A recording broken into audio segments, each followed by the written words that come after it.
আর এই ভুড়ি মুটা জীবনে লেখাপড়া করেনি।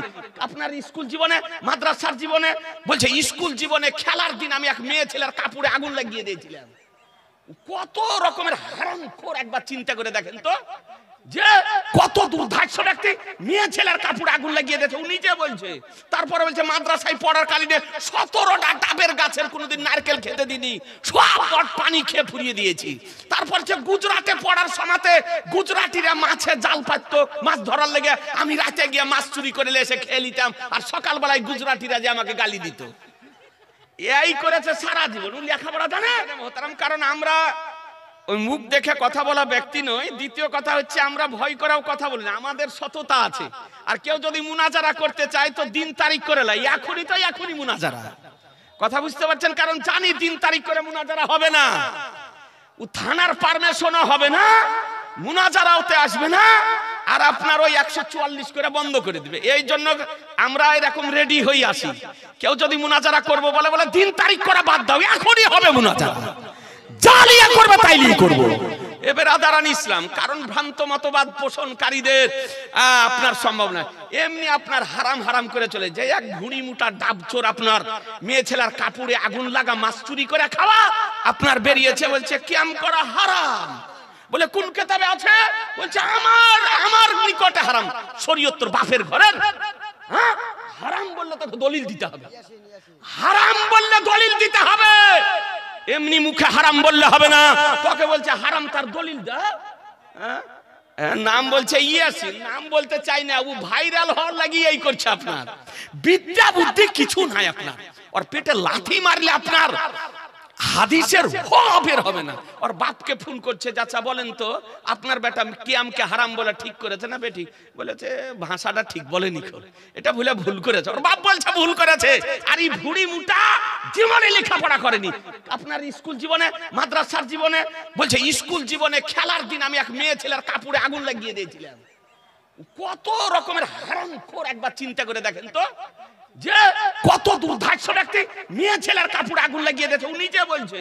তারপরে বলছে মাদ্রাসায় পড়ার কালীনে 17টা ডাবের গাছের কোনোদিন নারকেল খেতে দিনি, সব পানি খেয়ে ফুরিয়ে দিয়েছি। তারপর যে গুজরাটে পড়ার সময়তে গুজরাটিরা মাছে জাল পাততো মাছ ধরার লেগে, আমি রাতে গিয়ে মাছ চুরি করে এসে খেয়ে নিতাম, আর সকালবেলায় গুজরাটিরা যে আমাকে গালি দিত। এই করেছে সারা জীবন। ও লেখাপড়া জানে? এরা দাঁড়ান ইসলাম তো বলছে আমি আপনাদেরকে বলি কিয়াম করা হারাম। ও আজ পর্যন্ত কোন ওয়াহাবি ভ্রান্ত মতবাদ পোষণকারীগণ দলিলের আলোকে করতে পারেনি, প্রমাণ করতে পারেনি। ব্রাদারান ইসলাম ইয়াসিন তো ইয়াসিন, আর বাপ পর্যন্ত কিয়ামত পর্যন্ত আপনার প্রমাণ করতে পারবে না। কথা বুঝতে পারলেন আপনি?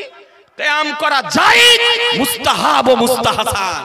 এবার আদারান ইসলাম অনেক জন কিয়াম নিয়ে মুনাজারা চ্যালেঞ্জ করে দেখলো, কোনদিন কোন জায়গাতে দাঁড়াতে পারেনি, কোন জায়গাতে দাঁড়াতে পারেনি। আপনার লেজ গুটিয়ে নিয়ে পালিয়ে গিয়েছে, আর না হলে 144 ধারা জারি করে দিয়ে বন্ধ করে দিয়েছে। আসুন বেরাদার, তো এইরকম এই বক্তাদের বক্তব্য থেকে আর একটা আপনার বেরিয়েছে 24 পরগনা। এরা হাদিস কোরআন জানে না, শুধু সুন্নিদের বিরুদ্ধে বলছে আর ভাইরাল হওয়ার জন্য।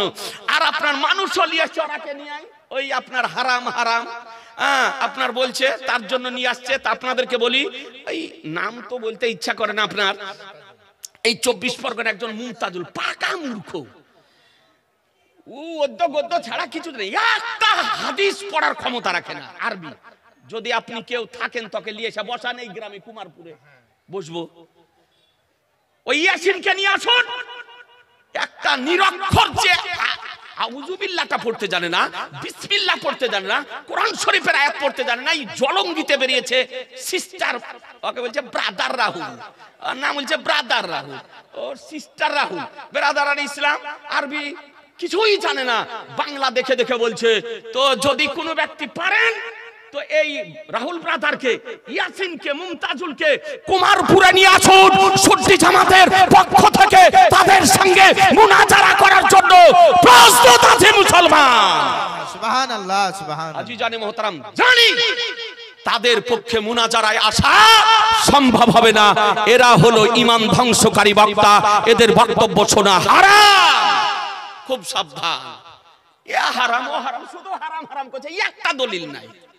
বল দলিল কোরআন শরীফে আছে না হাদিস শরীফে আছে? বলছে মুসলমানের খানা দেওয়া হারাম।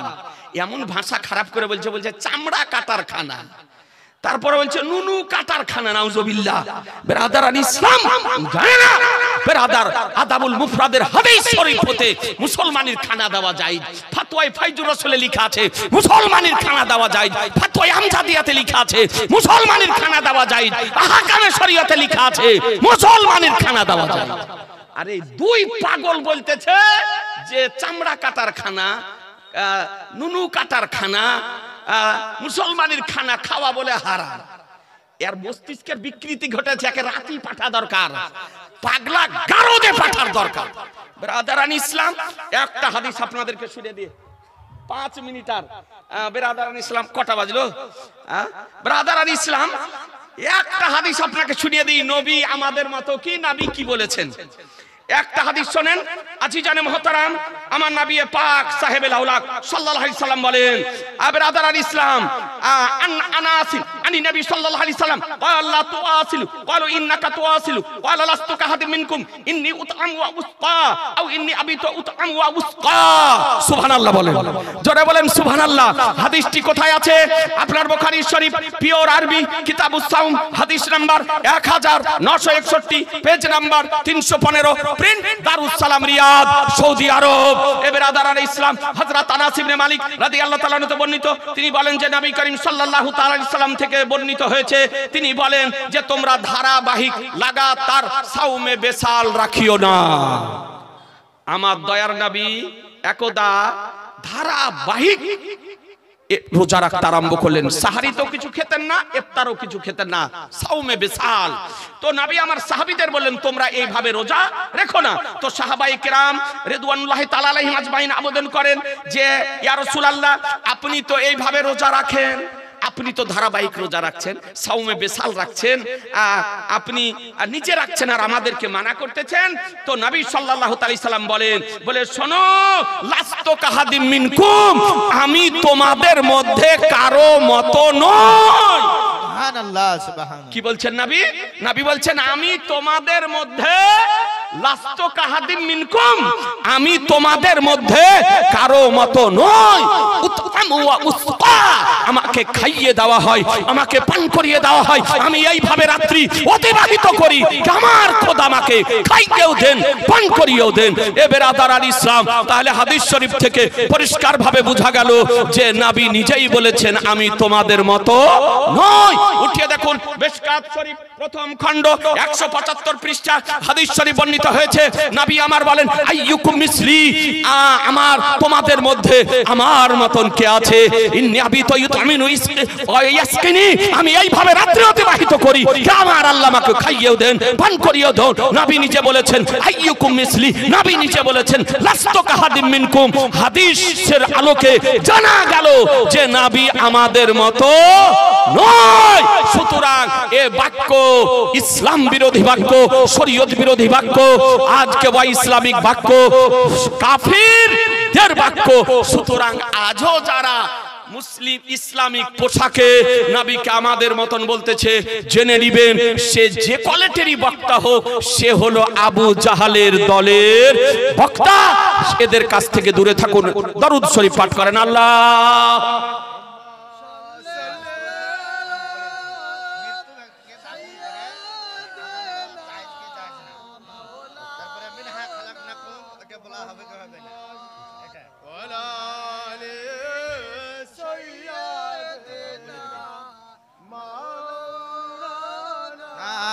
মুহাম্মদ ওয়ালা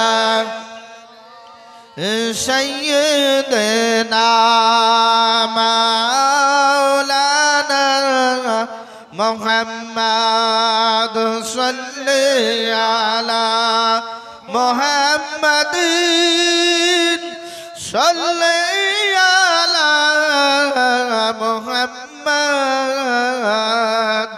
हरदम जब से निकालो पाक नाम मोहम्मद, हरदम जब से निकालो शफियाना সাল্লাল্লাহু মুহাম্মদ তাআলা আলাইহি সাল্লাম।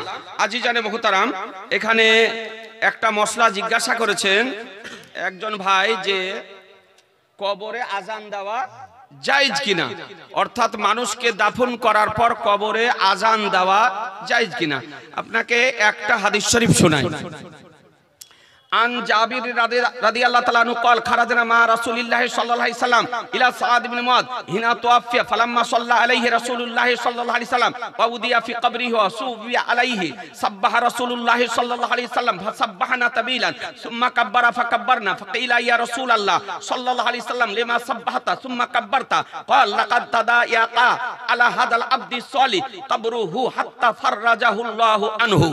একবার সুবহানাল্লাহ বলেন। সুবহানাল্লাহ। কোথায় আছে? মেশকাত শরীফ প্রথম খণ্ড 26 পৃষ্ঠা, আল মুসনাদ লি আহমদ ইবনে হাম্বল তৃতীয় খণ্ড 377 পৃষ্ঠা, আল মুজামুল কাবির লি তাবরানি ষষ্ঠ খণ্ড 15 পৃষ্ঠা, মাজমাউজ জাওয়াইদ লিল হাইসামি তৃতীয় খণ্ড 46 পৃষ্ঠা, আল বাদায়াত ওয়ান নাহায়া লিবনে কাসির চতুর্থ খণ্ড 128 পৃষ্ঠা। ব্রাদারান ইসলাম, এই হাদিসগুলির মধ্যে হাদিস শরীফটি বর্ণিত হয়েছে যে জাবের রাদিয়াল্লাহু তাআলা আনহু বলেন যে আমরা রাসূলুল্লাহ সাল্লাল্লাহু আলাইহি সাল্লামের সঙ্গে বের হলাম সাদ ইবনে মুআজের জানাজা নামাজ পড়ার জন্য। সাদ ইবনে মুআজ রাদিয়াল্লাহু তাআলা ইন্তিকাল করলেন, তো তার জানাজা পড়ার জন্য তো নবী সাল্লাল্লাহু তাআলা আলাইহি সাল্লাম তার জানাজার নামাজ পড়ালেন, অর্থাৎ সাদ ইবনে মুআজ রাদিয়াল্লাহু তাআলা আনহু। এবং তাকে যখন কবরে রাখা হলো, তার উপরে মাটি বরাবর করে দেওয়া হলো, তো আমার রাসূলুল্লাহ সাল্লাল্লাহু তাআলা আলাইহি ওয়াসাল্লাম তাসবিহ পাঠ করছেন। ফাসাব্বাহনা রাসূলুল্লাহ সাল্লাল্লাহু আলাইহি সাল্লাম, তো আমার রাসূলুল্লাহ সাল্লাল্লাহু আলাইহি সাল্লাম তাসবিহ পড়ছেন, সুবহানাল্লাহ সুবহানাল্লাহ সুবহানাল্লাহ। তারপরে দীর্ঘ সময় ধরে তারপরে তাকবীর পড়লেন নবী, আল্লাহু আকবার আল্লাহু আকবার আল্লাহু আকবার। নবী আমার তাসবিহ পড়ছেন, তাকবীর বললেন। তো তারপরে সাহাবায়ে কেরামগণ বলেন যে নবীর সঙ্গে সঙ্গে আমরাও তাসবিহ পড়লাম, নবীর সঙ্গে আমরাও তাসবিহ পড়লাম, নবীর সঙ্গে আমরাও তাকবীর বললাম। তারপরে বলা হলো ইয়া রাসূলুল্লাহ, আপনি কেন তাসবিহ পড়লেন আর কেনই বা তাকবীর পড়লেন? তো নবী সাল্লাল্লাহু আলাইহি সাল্লাম বলেন, নিশ্চয় তাদায়াকা, নিশ্চয় এই নেক ব্যক্তির জন্য তার কবর সংকুচিত হতেছিল, তাং হতেছিল। তার কবরটি নেক ব্যক্তি আব্দিস সালেহ, নেক ব্যক্তির কবরটি সংকুচিত হতেছিল, তাং হতেছিল। তো তাসবিহ পড়লাম, ইহাতে আল্লাহ তাআলা তার কবরকে প্রসারিত করে দিবেন, প্রশস্ত করে দিবেন। বেরাদার, এই হাদিসের ব্যাখ্যায় আল্লামা হাকিমুল উম্মাত মুফতি আহমদের খান আলাইহি রহমা রিদওয়ান তিনি বলেন যে কবরে আজান দেওয়া মুস্তাহাব, কবরে আজান দেওয়া মুস্তাহাব দাফন করার পর। দ্বিতীয় কিতাব বেরাদারান ইসলাম ফাতাওয়ায়ে শামী 12 খণ্ডে বিভক্ত হানাফি মাযহাবের নির্ভরযোগ্য কিতাব, সেই কিতাবের ভারতের প্রিন্ট দ্বিতীয় খণ্ডের 50 পৃষ্ঠাতে বর্ণিত হয়েছে যে মৃত ব্যক্তিকে দাফন করার পর আজান দেওয়া মুস্তাহাব। এ আজিজানে মুহতারাম, বাহরুর রাইক সেই কিতাবও বর্ণিত হয়েছে যে মৃত ব্যক্তিকে দাফন করার পর কবরে আজান দেওয়া জায়েজ, মুস্তাহাব, মুস্তাহসান। এতে মৃত ব্যক্তির উপকার হয়, 7টি আপনার ফায়দা হয়, আপনার উপকার হয় মৃত ব্যক্তির কবরের পাশে দাঁড়িয়ে আজান দেওয়াতে। সুতরাং আপনি যদি মনে করেন যে আমি দিব না, আপনি দিয়েন না, কিন্তু কেউ যদি দেয় তা বাধা দেবেন কেন? বাধা কেন দিবেন? এটা শরীয়তে জায়েজ কাম, মুস্তাহাব কাম, বারণ করার জন্য শরীয়তের দলিলের দরকার আছে। দলিল আপনাকে দিতে হবে, আর দলিল কিয়ামত পর্যন্ত দেওয়া সম্ভব হবে না। সুতরাং সুন্নি জামাতের আপনার এটা কর্মসমূহের মধ্যে একটি কর্ম।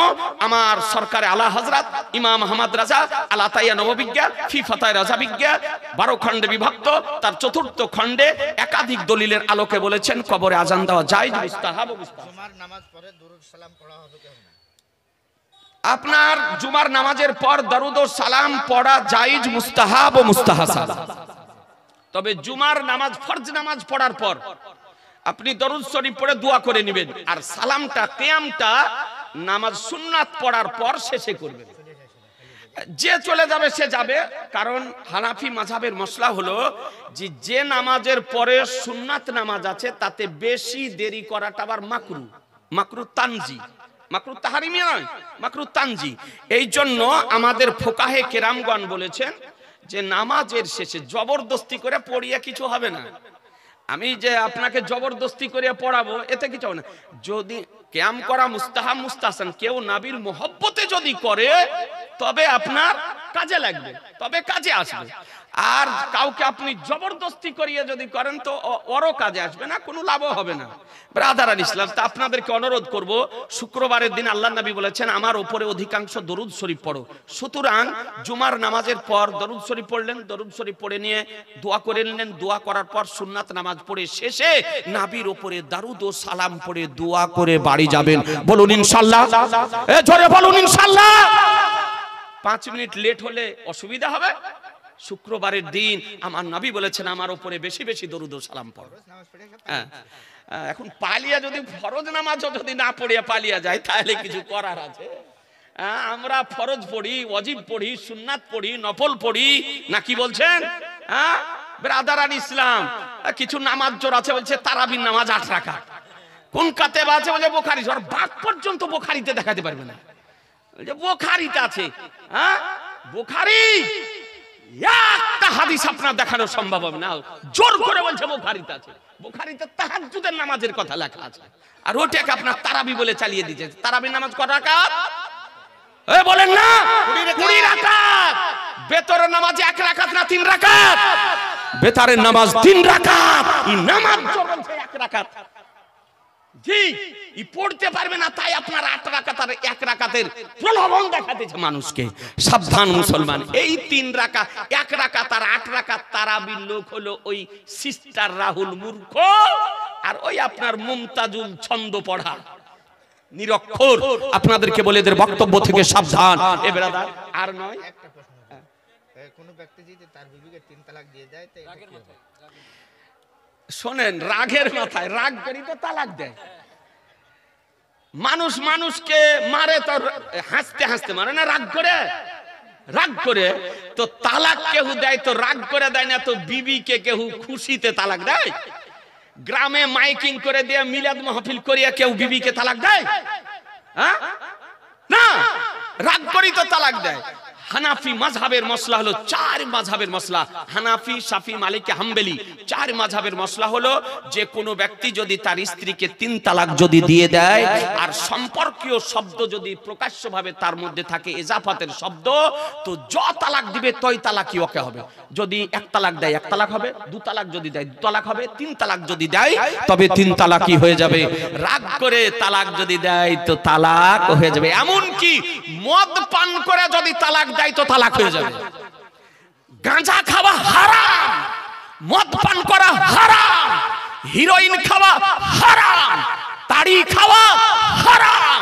এই সমস্ত নেশা করার পর তালাক যদি দেয় তো আপনার তালাক হয়ে যাবে। কথা বুঝতে পারলেন? তবে হ্যাঁ, মস্তিষ্কের যদি বিকৃতি ঘটা ব্যক্তি হয়, যে সময় সময় তার মস্তিষ্ক বিকৃতি ঘটে যায়, পাগল হয়ে যায়, এলাজ চলছে, চিকিৎসা চলছে, ব্রেনের ডাক্তারকে দেখাচ্ছে, ওই রকম ব্যক্তি যদি আপনার মস্তিষ্কের বিকৃতির সময় যদি তালাক দেয় তবে আপনার তালাক হবে না, আর সুস্থ অবস্থায় তালাক দিলে তালাক হয়ে যাবে। যাই হোক, যদি কেউ বলে ও পাগল যে 12ই রবিউল আউয়ালে খিচুড়ি, 12ই রবিউল আউয়াল আমাদের নবীর আগমন দিন। মুসলমানের নিকটে সর্বাপেক্ষা খুশির দিন হলো 12ই রবিউল আউয়াল। সর্বাপেক্ষা খুশির দিন 12ই রবিউল আউয়াল। আপনি খিচুড়ি তৈরি করেন, বিরিয়ানি তৈরি করেন, পোলাও তৈরি করেন, আপনি তারপরে ফ্রাইড রাইস তৈরি করেন, তারপরে আপনি হালুয়া তৈরি করেন, আর ফাতেহা দেন, গরিবকে খাওয়ান, বিতরণ করেন, পরিবারবর্গকে খাওয়ান। শরীয়তের বিধান, আহলুস সুন্নাত ওয়াল জামাতের আকীদা যে মুসলমানের নিকটে সর্বশ্রেষ্ঠ খুশির দিন হলো 12ই রবিউল আউয়াল। যদি আপনি খুশি প্রকাশ করতে হয় 12ই রবিউল আউয়াল করেন, আনন্দ উৎসব উদযাপন করতে হয় 12ই রবিউল আউয়াল করেন, সন্তানাদির জন্য উত্তম খাদ্যের ব্যবস্থা করতে হয় 12ই রবিউল আউয়াল করেন, উত্তম পোশাক পরিধান করতে হয় 12ই রবিউল আউয়াল করেন, জুলুস মিছিল বের করতে হয় 12ই রবিউল আউয়াল করেন, বাড়ি ঘর মসজিদ মাদ্রাসাকে আলোকিত করতে হয় 12ই রবিউল আউয়াল করেন, আর বাড়িতে ইসলামিক পতাকা উত্তোলন করতে হয় তো 12ই রবিউল আউয়াল করেন মুসলমান। কোরআন বলল মা তাকুম রাসূল ফাখুজুহু আমানাহাকুম আনহু ফান্তাহু, রাসূল যা প্রদান করেন তা গ্রহণ করে নাও, নবী যা বারণ করেন তা থেকে বিরত থাকো। যাহোক ব্রাদার, আমরা আহলুস সুন্নাত ওয়াল জামাতের ব্যক্তি সুন্নি জামাতের উপরে যেন পাহাড়ের মতো স্থির থাকতে পারি, বলুন ইনশাআল্লাহ, জোরে বলুন ইনশাআল্লাহ। আর দেওবন্দি, ওয়াহাবি, তাবলিগি, জামাতি, কাদিয়ানি, নাচরানি, শিয়া, রাফেজি, খারেজি যত রকমের ভ্রান্ত মতবাদ পোষণকারীগণ আত্মপ্রকাশ করেছেন, তাদের কাছ থেকে নিজেরা দূরে থাকুন, নিজেদের কাছ থেকে তাদেরকে দূরে রাখুন। এ বলুন ইনশাআল্লাহ, জোরে বলুন ইনশাআল্লাহ। এখান থেকে আমার আলোচনার সমাপ্তি ঘোষণা করছি। ওয়ামা আলাইনা ইল্লাল বালাগ, আস্তাগফিরুল্লাহ রব্বি মিন কুল্লি জামবি ওয়া আতুবু ইলাইহি, লা ইলাহা ইল্লাল্লাহু মুহাম্মাদুর রাসূলুল্লাহ সাল্লাল্লাহু তাআলা আলাইহি ওয়াসাল্লাম।